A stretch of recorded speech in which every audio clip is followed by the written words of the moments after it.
Hello everybody, today I want to talk about a way that you can grow your investments tax-free. Most of you probably already know what I'm talking about. An individual retirement account, also known as an IRA.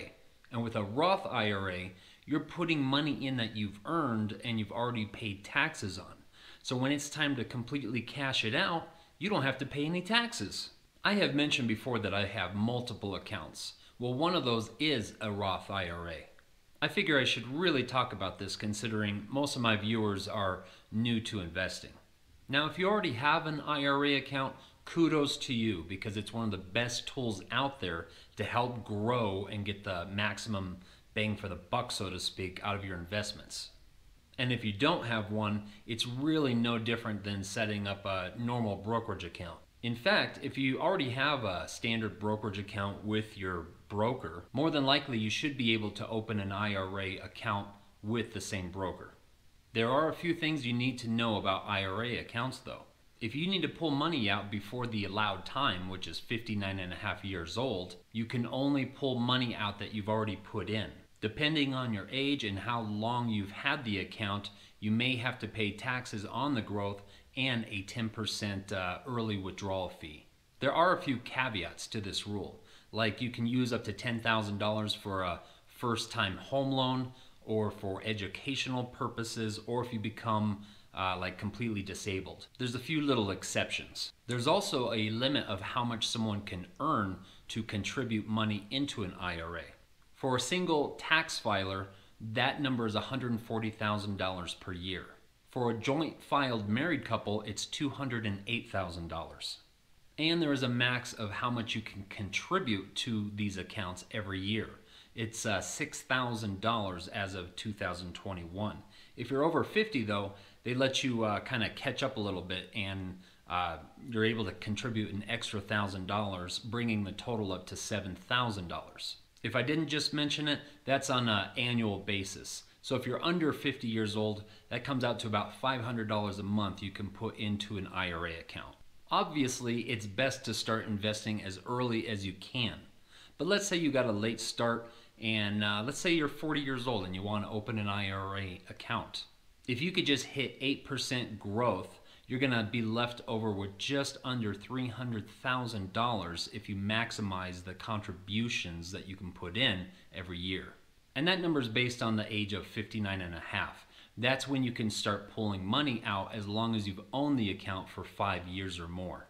And IRA accounts act just like any other brokerage account pretty much. You can buy, sell, even trade stocks if you want. ETFs, closed-ended funds, mutual funds. I think some brokers have a little bit different rule structures, like I've seen some that you can't do MLPs in, but for the most part, you can pretty much put any type of stock or ETF in these. Real quick, if I could just take a real quick time out, if you're getting anything out of this, could you just give me a quick like? It would help so much. I'm still just a little channel in with all the big fish out there. And I think one thing that kind of makes my channel special is I'm not just kind of spewing a bunch of information on how to invest. I actually did it. I actually retired because I invested. Now, if you're a normal viewer of this channel, you know that I like to talk about dividend stocks, where you can put all of these high yield dividend stocks in an IRA as well. And then all those nice fat juicy dividends you're getting, you don't have to pay taxes on, if it's a Roth IRA.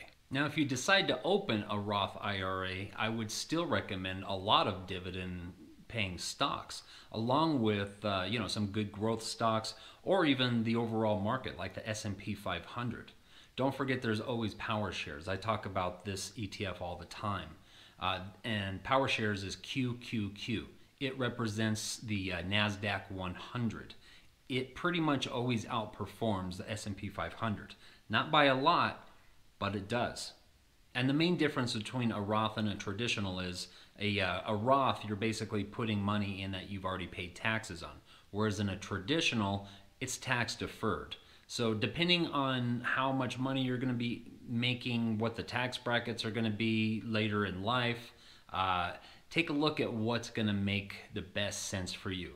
Personally, I have a Roth IRA. There are some pros and cons to each one. There's a couple cases where a traditional might be better than a Roth. So just do a little bit of homework and see what makes best sense for you.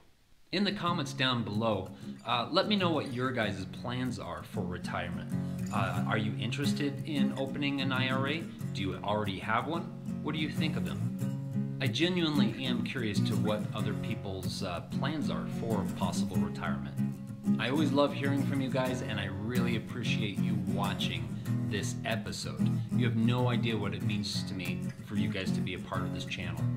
And don't forget to catch back on Sunday for my next chapter of my High Yield Dividend Challenge giveaway, where I show everyone how easy it is to start investing with, well, as little as you want, but I just use $10 a week as an example, and I give one of you lucky viewers out there $10 to hopefully start investing yourself.